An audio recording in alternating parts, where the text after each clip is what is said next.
And welcome back to Primetime News. Special welcome to viewers on onespotmedia.com as well as TVJ International in the Cayman Islands. We begin with a startling revelation this evening about the frequency of pesticide residues in our local produce that could be causing serious health and environmental issues. In a landmark webinar today, the Jamaica Organic Agricultural Movement outlined how the overuse of pesticides in Jamaica could be causing more harm than good. As Kelisha Williams reports, experts believe it underscores the need for stronger agricultural policies in Jamaica. First entomologist at the University of the West Indies and lead researcher Dr. Dwight Robinson presented the findings of the recent Islandwide pesticide study. In providing context, he explained that Jamaica imports up to 2.5 to 3.2 million kilograms of pesticides annually, mostly used in the agricultural sector. The big problem with that is that a lot of these pesticides are what we refer to as highly hazardous pesticides. In short, we call them HHPs. And while there has been a good move for many years to move us away from highly hazardous pesticides, the move has been a little bit too slow.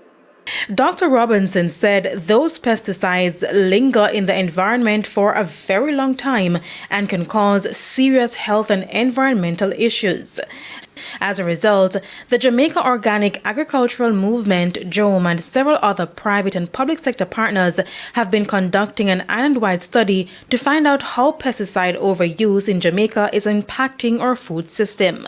The active ingredients that were looked at, 40 of them were classified as highly hazardous pesticides. And that's the group of pesticides that cause a lot of concern and the type we would rather not see being used in Jamaica. The big question is how those harmful pesticides are impacting the food we consume daily. Our study that ran from 2022-23 and continuing into 24-25, 26% of the samples had detectable levels of pesticide residues on them. So you can say we're not improving. That's over 10 years. And instead of having less residues detected, we ended up with more residues detected. Similar to the 2009 to 2014 study, harmful pesticide residue is frequently found in fruits and vegetables like callaloo, thyme, pak choy, cabbage, and tomatoes. If you look at it, the ones that have been lightened there are a whole list that it looks too similar to what we were seeing 10 years ago. And it suggests that we are not changing the practice. And these that are highlighted here are highly hazardous pesticides.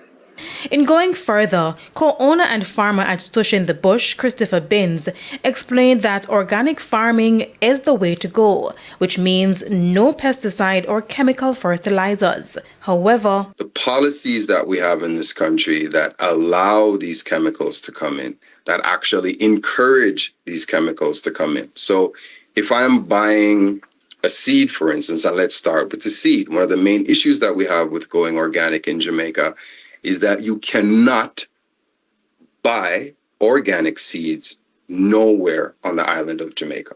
And oftentimes when organic seeds do come in, Mr. Bin said they are held in quarantine for days and sometimes indefinitely. While he stressed that there is a need to protect the island from seed-based pathogens that may destroy the food environment, he said there must be a balance. You don't have organic soil enhancers. You don't have organic anything.